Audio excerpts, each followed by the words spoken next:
Glyn, here we are in early October. We're into the final quarter of the year. It's probably worth reflecting on September and a quarter that's brought with it a lot of challenges for the markets. There have been quite a lot of challenges for the markets, and I think as we go into this final quarter of the year, there are some big macro themes that have clearly developed over the course of the past few months, and I think those are going to be the dominant themes for the remainder of this year. And much more important than the geopolitics that we've worried about, I think quite rightly, over the course of the past few months. The things I've got in mind are some evidence of weaker global growth, certainly divergence of growth between the major economies, US and UK doing well, Eurozone and Japan actually pretty poor performance economically. So I think that's going to be important. We've seen some relative repricing of very important markets. The dollar has now been strong for quite some time, at a particularly strong September. Partly related to that, commodity prices have come under pressure.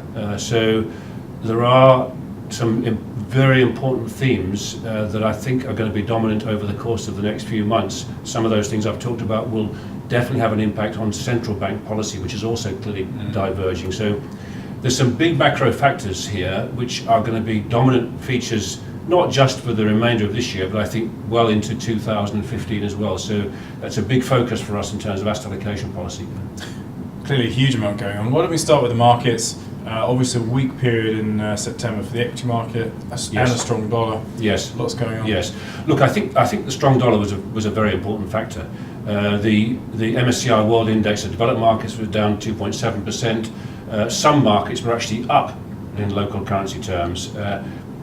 Not surprisingly, perhaps, those markets which had the weakest currency. So the euro area was actually up, Japan was up a few percent. But all of those rises were wiped out by weakness in those currencies against the dollar. The euro was down nearly 4%, the Japanese yen down by about 5%. So we had quite a negative period across developed markets generally. But again, perhaps no surprise in a way, given what was going on with a strong dollar. Emerging markets were particularly weak. Emerging markets fell by 7.5% in the month, and that's taken their year-to-date return now to only about 2%, so below the year-to-date return from developed markets. So it was a pretty tough month with a degree of repricing going on across a number of important markets. Let's start talking about the causes of that strong dollar then. The US economy looking in reasonable shape and again raising the spectre of the end of extraordinary loose monetary policy. Well, that's the key. Yeah, the US, the numbers coming out of the US have been okay in terms of the economy. We had that weak first quarter, that was all weather related, we know that. Since then it's picked up. There's been a few patches of sort of weakness around. Construction spending has been weak, so this is not a boom, but it's, generally speaking, it's on track for reasonable growth, sort of 2.5% growth this year and next, that sort of order of magnitude. That enables the Fed with confidence now to stop its asset purchase program. It's definitely going to stop that this month in October. It's signaled that very clearly. So the Fed will no longer be a buyer of securities in the market. It's not going to sell what it's got, but it's not going to be a further buyer.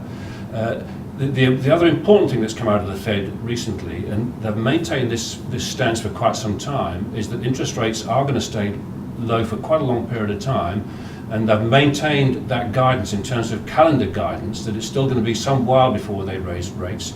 But the important change in their tone in the past month is that they are effectively signaling to the market that when rates finally go up, the pace of rise will be somewhat quicker. And they're now indicating rates that are going to be, in their view, some 0.25% higher next year than they originally thought. They've got a target figure of 3.75% for 2017. So we are now on track for interest rate rises within the next 12 months in the US. First time since June 2006 that rates have gone up in the US. So markets are adjusting to that, and it had an impact on Treasury bonds in the past month, which came off to some degree. So yeah, there's a process going on there of a significant adjustment. By contrast, a likely divergent policy looking at Europe now. Well, that's the key thing. We've said for some time, and we're absolutely confident that we've got very divergent policy between the US The Fed and the Bank of England, where the economy remains quite strong in the UK, those two central banks are going to tighten monetary policy. They're going to raise rates in the next 12 months. Probably not as soon as the market expects, but they are going to raise rates. In contrast, the ECB has come out with a further very material loosening of policy in the last month. There was, I think, a very important speech from Draghi, where he basically said that the risks of not maintaining a very loose monetary policy are lower than the risks of sort of tightening too soon. They're worried about structural unemployment in the Eurozone. They're not worried about inflation. All the numbers coming out of the Eurozone show that inflation is very subdued. It's actually 0.3%. It's virtually non-existent. Growth has been pretty sluggish. So the ECB have said that they're going to raise the size of their balance sheet by €1 trillion. I mean, that's a big number. The current size is 2 trillion.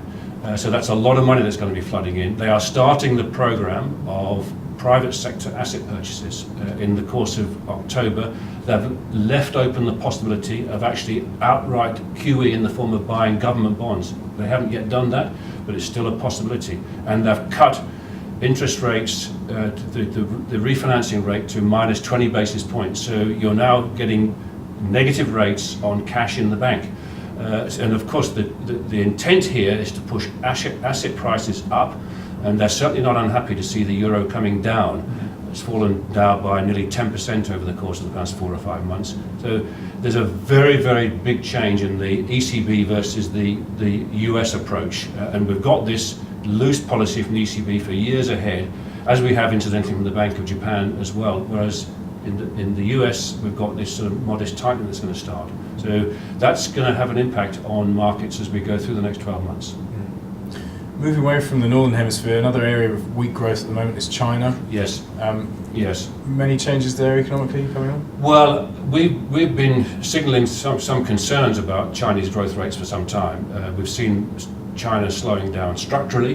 That process is happening. The Chinese authorities have got a target growth rate this year of 7.5% for GDP. The numbers coming out recently, whether it's bank loans, industrial production, forward indicators like purchasing managers indices, all of those suggest that they're going to struggle to make that 7.5%.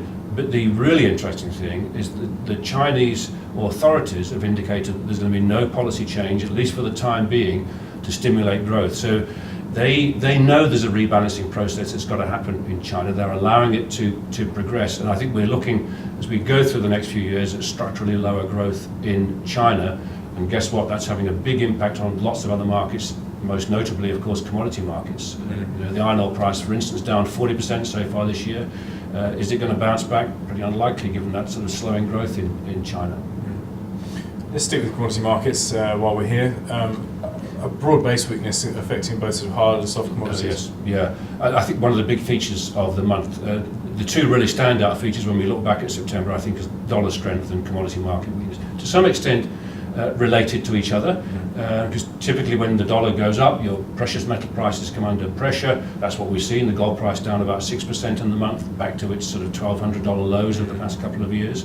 But commodity prices generally under a lot of pressure.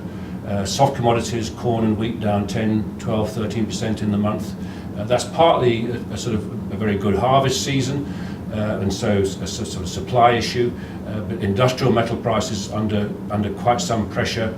And I think perhaps most importantly, the oil price down again by about 6%. So now down by close to 20% from the mid-year peaks.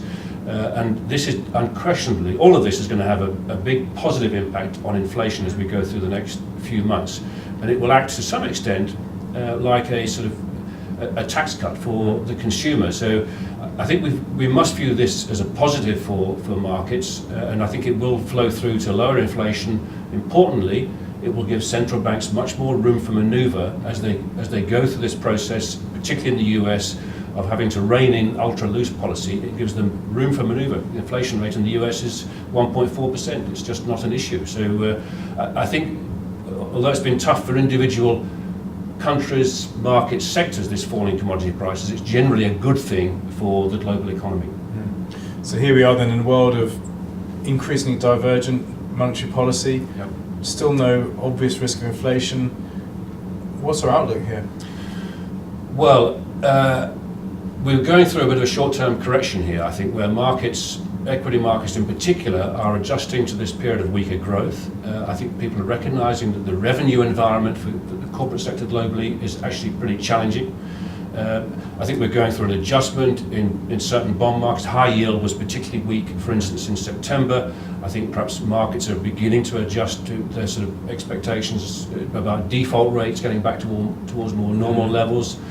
So I view that as a healthy correction, incidentally. And I think, generally speaking, this setback that we're seeing, which could continue in the short term, is, broadly speaking, a healthy correction rather than the beginning of a new sort of bear trend. And I think, given the fact that we've got pretty loose monetary policy still from the US, yes, they've stopped asset purchases, but they're going to keep interest rates low. Very loose policy from the European Central Bank and the Bank of Japan. I think we are still going to see very strong support for assets that provide any form of yield. I think equities will be well supported. So as we go through a little bit of a setback here, I think there are some interesting opportunities that will emerge to take on a bit more risk again. So I think we will end up with modestly positive return numbers from equity markets for this year, similar sort of position for 2015, but markets are getting a little bit choppier. We're seeing that.